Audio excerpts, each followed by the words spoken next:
To get a little bit of wealth through the wrong way is not difficult.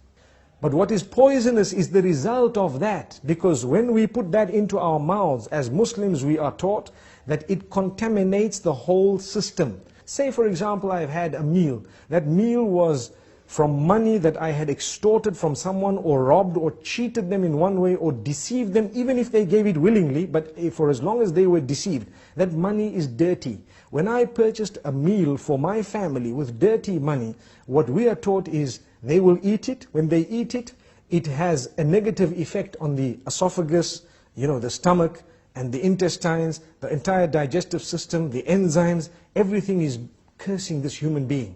And on top of that, the energy derived, the energy that is derived, the flesh that is grown through that which we ate, which was earned in clandestine means, will not be used in something spiritual or good. So we have energy with our hands. We are not happy when we touch that which is permissible. We will only be quenched when we touch that which is not allowed.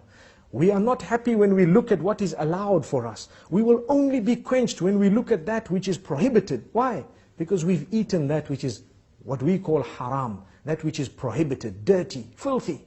So our eyes cannot be satisfied except through a filthy way.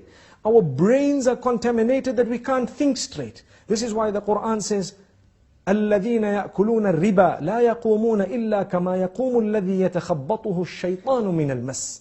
A person who consumes usury and interest, and as Muslims, we firmly believe that that is haram, it's prohibited, because interest makes the rich richer and the poor poorer. You've got money, you can lend it out, people who are poor will work for you forever and ever to give you more and more, and they have less and less. In a nutshell, when a person eats dirty wealth, they get up, or they can only stand in a condition of the one who is possessed by the devil. Which means they are not happy when they look at their own wives, but when they see other women, they are excited and happy. It quenches their eyes.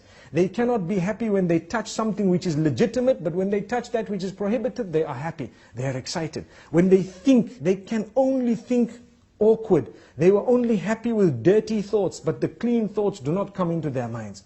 Similarly, when they have to judge between people, their minds are sometimes blown apart. They don't know how to think. They cannot see simple mathematics. 1 + 1 to them is not 2. Why? Because they don't have the brain. To them, they cannot see that this person is right and this is wrong, because they have nourished that brain with that which is prohibited. The reason why we believe this is in order for us to realize the importance of clinging very solidly to that which is permissible and full of blessings. And this is why we say there is a lot to be learned when it comes to business ethics. We are supposed to be the most upright, very clear. Imagine when we are selling a motor vehicle, a true believer would be saying, you know what, I've made an accident, it was damaged here, the car looks brand new, it is a beautiful vehicle, but I need to tell you the 3 defects it has. Here you are, if you want it, take it, if you don't want it, leave it. That's a true believer. Whereas you have a person who might claim to believe, saying, no, nothing wrong, no accident, no nothing, beautiful car. It was better for that person to say, here's the vehicle, look at it nicely, if you like it, take it, if you don't, leave it. That's even a better statement than that. So we need to choose. And the result of it will be either we are blessed or we lose blessings. The choice is yours.